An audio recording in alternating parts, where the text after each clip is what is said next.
A storm is brewing in Washington. A congressional committee has just released over 20,000 pages of documents from Jeffrey Epstein's estate. And buried inside are emails that mention former President Donald Trump. The release has reignited one of the most controversial stories in American politics, Epstein's vast web of relationships, influence, and unanswered questions. Let's break down exactly what's been uncovered, what it means, and how both sides of the political aisle are reacting. The story begins with the House Oversight Committee. Democrats first released 3 email exchanges, including one between Epstein and his longtime associate, Ghislaine Maxwell. Then, just hours later, Republicans responded by releasing the entire tranche of over 20,000 pages. Why? Each side claims transparency, but they're telling very different stories.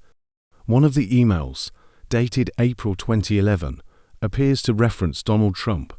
Epstein writes to Maxwell, "I want you to realize that dog that hasn't barked is Trump. Victim spent hours at my house with him." Democrats pointed to this as potentially significant, saying it strikes a blow against what they called the White House's Epstein cover-up. But the White House quickly fired back, calling the claims misleading and politically motivated. Officials said the victim mentioned in that email was Virginia Giuffre, who has repeatedly stated that President Trump was never involved in any wrongdoing whatsoever. To understand the impact of this release, it helps to remember who Jeffrey Epstein was and what his connections represented: a wealthy financier, a convicted sex offender, and a man linked to powerful figures in business, politics, and royalty. Epstein's death in 2019, officially ruled as suicide, only deepened public suspicion. The question has always been, who knew what, and when?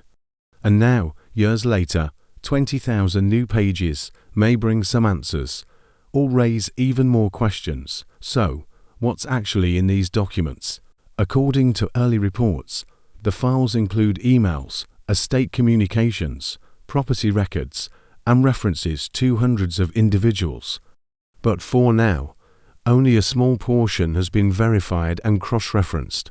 Democrats claim the documents highlight inconsistencies in how the White House handled information about Epstein's contacts. Republicans, however, argue that releasing unverified materials is irresponsible and politically motivated.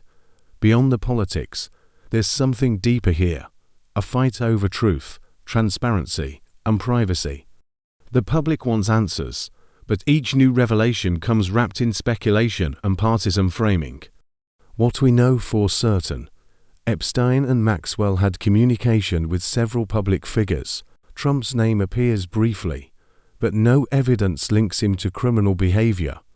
Both parties are using this data release to push their own narratives. This story isn't over. As analysts pore through thousands of pages, more names and details are likely to emerge. And the question becomes, will these documents finally bring clarity, or just more confusion? One thing is clear: the legacy of Jeffrey Epstein continues to ripple through American power structures. If you found this analysis helpful, hit like and subscribe, because 95% of viewers never subscribe, but you're not one of them. Stay informed, stay curious, because understanding the truth means never looking away.